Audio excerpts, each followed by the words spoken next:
आखिर कौन है गोल्डी ब्रार? सिद्धू मूसेवाला की हत्या के बाद यह नाम खूब सुर्खियों में है। इस गैंगस्टर के बारे में हर कोई जानना चाहता है कि आखिर कौन है यह गैंगस्टर जिसने फिल्मी अंदाज में सिद्धू मूसेवाला के कत्ल को अंजाम दिया और उसके बाद खुलेआम फेसबुक पोस्ट के जरिए इसकी जिम्मेदारी भी ले ली। सिद्धू के मर्डर के 3 घंटे बाद गोल्डी बरार ने फेसबुक पोस्ट डालकर इस वारदात की जिम्मेदारी ली थी। उसका कहना था कि सिद्धू मूसेवाला का हाथ उसके एक साथी की हत्या में शामिल था, लेकिन वो अपनी पहुंच की वजह से बच गया।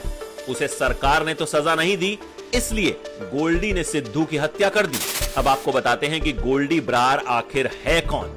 गोल्डी बरार का असली नाम है सतिंदर सिंह। ये लॉरेंस बिश्नोई गैंग का खास गुर्गा माना जाता है। पिछले साल ही फरीदकोट जिले की एक अदालत ने युवा कांग्रेस नेता गुरलाल सिंह पहलवान की हत्या के मामले में बरार के खिलाफ ओपन एंडेड गैर जमानती वारंट जारी किया था। 34 साल के इस पहलवान को 2 अज्ञात बदमाशों ने गोलियों से भून दिया था। गोल्डी बरार का नाम गुरुग्राम के एक डबल मर्डर केस में भी आया।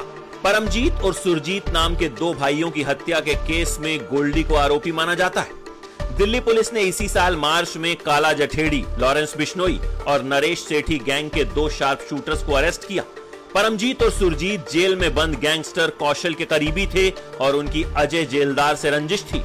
जेलदार ने काला जठेड़ी, लॉरेंस बिश्नोई, नरेश सेठी और गोल्डी बरार की मदद से दोनों भाइयों को मरवाया ताकि अवैध शराब के धंधे में उसकी तूती बोलती रहे।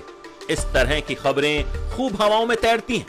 2 मई को पंजाब पुलिस की एंटी गैंगस्टर टास्क फोर्स ने बठिंडा से लॉरेंस बिश्नोई और गोल्डी बरार के 3 साथियों को गिरफ्तार किया। कहते हैं वो रंगदारी न देने पर मालवा के किसी कारोबारी को मारने का प्लान बना रहे थे। दिल्ली पुलिस की स्पेशल सेल ने पिछले साल लॉरेंस बिश्नोई पर महाराष्ट्र संगठित अपराध नियंत्रण कानून यानी मकोका लगाया था। तब पुलिस ने इंटरस्टेट सिंडिकेट चलाने से जुड़े एक केस में उसके खिलाफ चार्जशीट दायर की थी।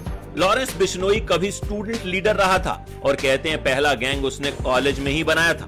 उसके ऊपर कम से कम 25 संगीन केस दर्ज हैं। कम से कम 6 राज्यों में फैले बिश्नोई गैंग में 600 से ज्यादा अपराधी शामिल हैं, इस तरह का दावा भी किया जाता है। पुलिस की माने तो फाजिल्का में पले बड़े लॉरेंस बिश्नोई ने जब चंडीगढ़ के डीएवी कॉलेज में एडमिशन लिया तो वहीं से उसने जुर्म की दुनिया में कदम रखा। वो डॉन बनना चाहता था। पहला गैंग उसने कॉलेज में ही बनाया। उसमें खिलाड़ियों से लेकर पुलिस वालों के बच्चे और लोकल स्टूडेंट्स शामिल थे।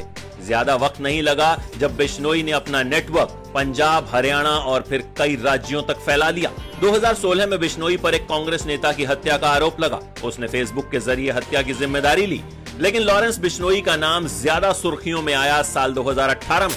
दिल्ली पुलिस ने बिश्नोई के साथ संपत नेहरा नाम के शख्स के खिलाफ चार्जशीट दायर की, जो जून 2018 में बेंगलुरु से पकड़ा गया था। संपत वही है जिसने पूछताछ में खुलासा किया था कि वो सलमान खान की हत्या करने वाला था। संपत के मुताबिक सलमान को मारने का काम उसे बिश्नोई ने दिया था। सलमान खान को काला हिरण शिकार मामले में दोषी करार दिया गया था। पुलिस का कहना था कि लॉरेंस खुद बिश्नोई समाज से है और यह समाज काले हिरण की पूजा करता है। सलमान खान की हत्या कर लॉरेंस बिश्नोई उन काले हिरणों की हत्या का बदला लेना चाहता था। लॉरेंस बिश्नोई ने 2020 में बड़ी छलांग लगाने की सोची। वो नेशनल लेवल पर क्राइम सिंडिकेट बनाना चाहता था और हर स्टेट के लोकल गैंगस्टर से हाथ मिलाना चाहता था। उसका प्लान था नॉर्थ इंडिया के अंडरवर्ल्ड को कंट्रोल करना। इसीलिए बिश्नोई ने गैंगस्टर काला जठेड़ी और नरेश सेठी से हाथ मिलाया। सूत्रों की माने तो ये लोग मैक्सिको, इटली और थाईलैंड में बैठे अपने साथियों के साथ मिलकर रंगदारी, ड्रग्स तस्करी, जमीन कब्जाने और मर्डर्स को अंजाम देते हैं। इनके निशाने पर बॉलीवुड सेलिब्रिटीज, पंजाबी सिंगर्स और एक्टर्स होते हैं। कहते हैं कि बिश्नोई के इंटरनेशनल ड्रग ट्रैफिकर अमनदीप मुल्तानी के साथ भी रिश्ते हैं। मुल्तानी मैक्सिकन ड्रग कार्टेल से जुड़ा हुआ है। उसे इसी साल अप्रैल में अमेरिकी एजेंसी ने गिरफ्तार किया था। बिश्नोई का दूसरा इंटरनेशनल कॉन्टैक्ट यूके में रहने वाला मॉन्टी था, जिसके इटालियन माफिया से रिश्ते थे। अब इसी बिश्नोई गैंग के गोल्डी बरार ने सिद्धू मूसेवाला की हत्या की जिम्मेदारी ली है। देखना होगा कि ये कब पुलिस की पकड़ में आता है और सिद्धू की मौत का इंसाफ कब होता है।